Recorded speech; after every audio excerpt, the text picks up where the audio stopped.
سلطنت عثمانیہ کے نوے سلطان سلیم اول تھے۔ آپ نہایت سخت مزاج انسان تھے۔ آپ کے والد کا نام با یزید ثانی تھا۔ آپ 40 سال کی عمر میں اپنے والد کو ہٹا کے 1512 میں سلطان بنے۔ آپ کے دور کی نمایاں خصوصیت سلطنت عثمانیہ کا خلافت عثمانیہ میں تبدیل ہونا تھا۔ تو آئیے سامعین و ناظرین جانتے ہیں کہ یہ کیسے ممکن ہوا، مگر اس ویڈیو میں آگے بڑھنے سے پہلے میں آپ سب کی خدمت میں السلام علیکم کہتا ہوں اور آپ سے گزارش کرتا ہوں کہ میرے اس چینل ہمارے سلطان کو سبسکرائب کریں، لائک کریں، شیئر کریں، کمنٹس کریں اور بیل آئیکن کو لازمی پریس کریں تاکہ آپ کو اس طرح کی معلوماتی ویڈیوز ملتی رہیں۔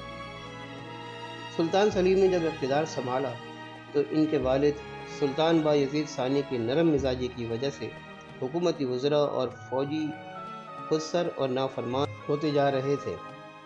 فوج میں بد انتظامی پھیل رہی تھی۔ آپ بہت سخت مزاج تھے، غصے والے تھے۔ آپ کی بات سے کوئی بھی شخص اختلاف نہیں کر سکتا تھا۔ آپ نے فوج میں پیدا ہونے والی ان خرابیوں کو دور کیا۔ آپ کے دو بڑے بھائی جو کہ الگ الگ صوبے کے گورنر تھے، ایک بھائی شہزادہ احمد نے بغاوت کر کے بورسا پہ قبضہ کیا۔ آپ نے بورسا پہ حملہ کر کے شہزادہ احمد کو شکست دی، بورسا شہر کو واپس لیا اور اپنے بھائی احمد اور اس سازش میں شامل وزیروں اپنے بھتیجوں کو قتل کروایا اور اپنے دوسرے بھائی کرکوت کو بھی قتل کروا دیا۔ اس طرح آپ نے تمام اندرونی خطرات پر قابو پایا۔ آپ نے مغرب میں یورپ کی طرف جانے کے بجائے اپنے سلطنت کے انتہائی قریب موجود ایران میں صفوی حکومت سے نمٹنے کا فیصلہ کیا۔ صفوی حکومت کا بادشاہ شاہ اسماعیل شیعہ تھا اور اس نے ایران میں رہنے والے تمام سنی مسلمانوں کا جینا حرام کر رکھا تھا۔ اس کے دور میں ایران کا سرکاری مذہب شیعہ تھا۔ اسماعیل نے اپنے نمائندے عثمانی سرحدی علاقوں میں بھیجے تھے تاکہ لوگوں کو بغاوت پر اکسایا جائے۔ اس نے عراق اور ایران میں اپنی حکومت بھی مضبوط کر لی تھی اور اس کی حکومت کی سرحدیں عثمانی سرحدوں سے مل رہی تھیں۔ ساتھ ہی اس نے مملوک حکومت سے بھی اتحاد کیا ہوا تھا۔ شہزادہ احمد کے بیٹے کو بھی عثمانی سلطان بنانے کا سوچ رہا تھا۔ یہ سب خبریں جب سلیم کو ملی تو اس نے ایران پر حملے کا فیصلہ کر لیا۔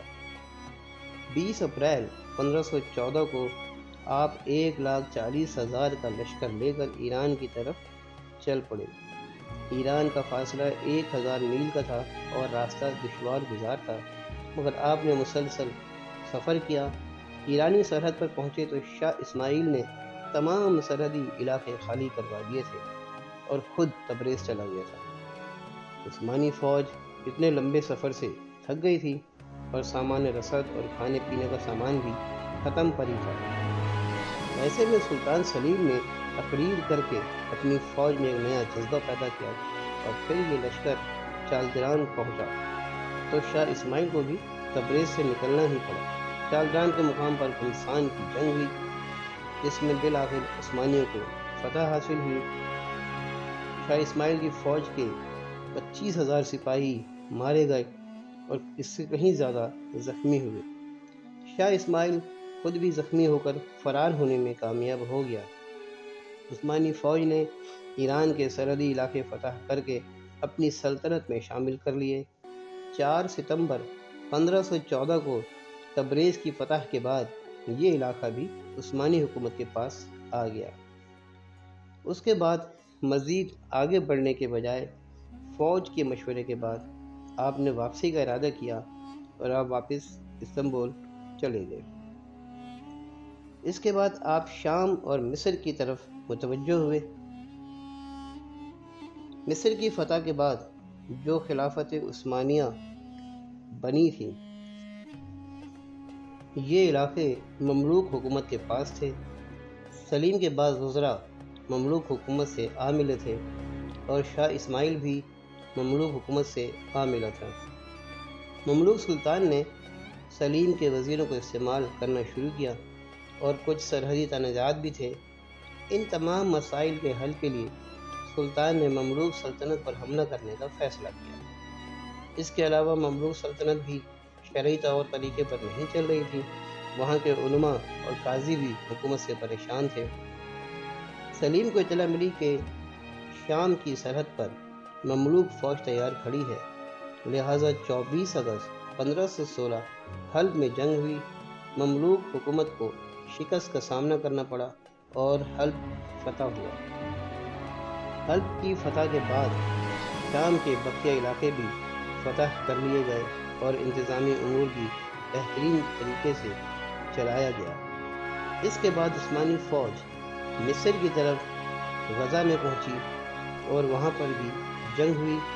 اس جنگ میں بھی عثمانی فوج کو فتح حاصل ہوئی اور پھر قاہرہ میں بھی عثمانی فوج نے فتح حاصل کی۔ خلافت عباسیہ مصر میں منتقل ہو چکی تھی اور مملوک حکومت کے تعاون پر چل رہی تھی۔ مصر کی فتح کے بعد عباسی خلیفہ سلطان سلیم کے حق میں دستبردار ہوا۔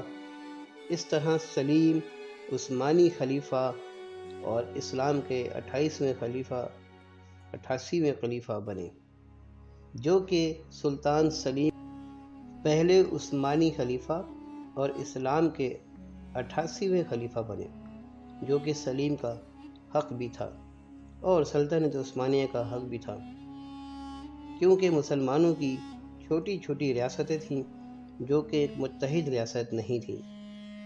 سلیم کے خلیفہ بننے کے بعد کسی نے بھی دنیائے اسلام سے اعتراض نہیں کیا اور خلافت 400 سال تک عثمانیوں کے پاس رہی۔ حجاز مقدس بھی مصر کی فتح کے بعد ہی سلطنت عثمانیہ کا حصہ بن گیا اور سلیم کو خادمین حرمین شریفین کا لقب دیا گیا۔